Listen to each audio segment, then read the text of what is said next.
بسم اللہ الرحمن الرحیم صلی اللہ علیہ وآلہ وسلم۔ لیلۃ القدر کی تلاش اور عبادت، یہ نشانی نظر آتے ہی سمجھ جاؤ یہ لیلۃ القدر کی رات ہے۔ حضرت عبیدہ رضی اللہ تعالیٰ عنہ نے نبی کریم صلی اللہ علیہ وآلہ وسلم سے شب قدر کے بارے میں دریافت 21، 23، 25، 27 اور 29 یا رمضان کی آخری رات میں جو شخص ایمان کے ساتھ ثواب کی نیت سے اس رات میں عبادت کرے، اس کے پچھلے سب گناہ معاف ہو جاتے ہیں۔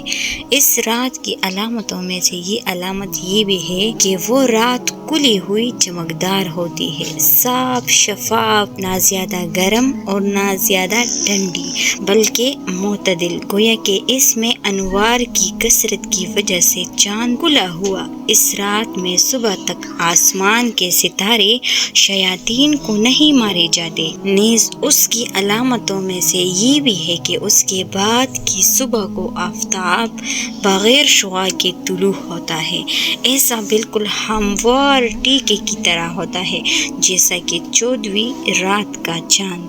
اللہ تعالیٰ نے اس دن کے آفتاب کے طلوع کے وقت شیطان کو اس کے ساتھ نکلنے سے روک دیا ہے، حالانکہ اور دنوں میں طلوع آفتاب کے وقت شیاطین کا اس جگہ ظہور ہوتا ہے۔ لیلۃ القدر کی نشانیوں میں سے ایک نشانی یہ بھی ہے کہ اس کی جو صبح ہوگی اور آپ سورج کو دیکھیں گے تو وہ سورج بالکل شعاع کے بغیر نکلے گا، بالکل ہموار ٹیکی کی طرح سورج ہوگا جیسا کہ چاند نکل رہا ہے۔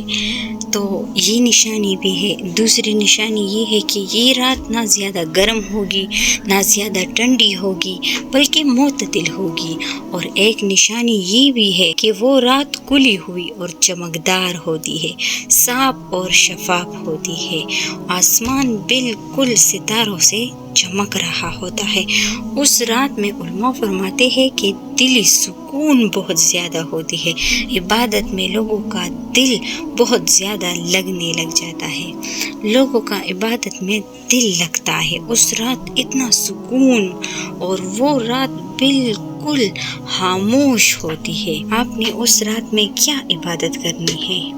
زیادہ سے زیادہ استغفار کی ورد کیا کرے۔ اس رات میں جتنا ہو سکے اپنے لیے دعائیں مانگا کرے، اپنے رب سے اپنے گناہوں کی معافی مانگا کرے۔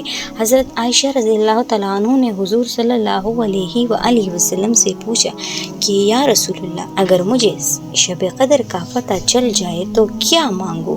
تو حضور نبی کریم صلی اللہ علیہ وآلہ وسلم نے اس کو ایک دعا سکھائی، اللہم انک غفور تحب العفو فاعف عنی، جس کا معنی ہے اے اللہ تو بے شک معاف کرنے والا ہے اور معافی کو پسند کرتا ہے، بس مجھے معاف فرما دے۔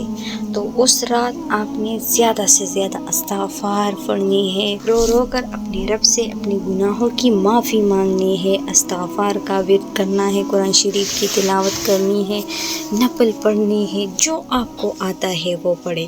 ایسا نہیں ہے کہ آپ یہ پڑھے یہ پڑھے یہ پڑھے، نہیں، جو آپ کو آتا ہے بس اپنے رب سے باتیں کرے، اپنے رب سے اپنے گناہوں کی معافی مانگ لے، نفل پڑھ لے، قرآن شریف کی تلاوت کرے۔ اگر یہ بھی نہیں ہو سکتا، اگر آپ بیمار ہیں، آپ اٹھ بھی نہیں سکتے، اپنے بستر پر لیٹ کر ہی اپنے اللہ سے باتیں کرے، اپنے اللہ سے توبہ، استغفار، درود شریف، لا الہ الا اللہ، اللہ اکبر، سبحان اللہ، الحمدللہ، جو آپ کو آتا ہے وہ پڑھ لے۔ اپنے لیے، اپنے آنے والے زندگی کے لیے، آخرت کے لیے زیادہ سے زیادہ دعائیں مانگا کرے، اپنے سارے مسلمان بھائی بہنوں کے لیے، اپنے ملک کے لیے، اپنے بچوں کے لیے دعائیں مانگا کرے۔ اس رات کی دعائیں قبول ہوتی ہے، اور خوش نصیب ہوں گے وہ لوگ جن کو یہ رات مل جائے گی۔ رمضان میں ہر رات میں عبادت کیا کرے، ہر رات عبادت میں گزارا کرے۔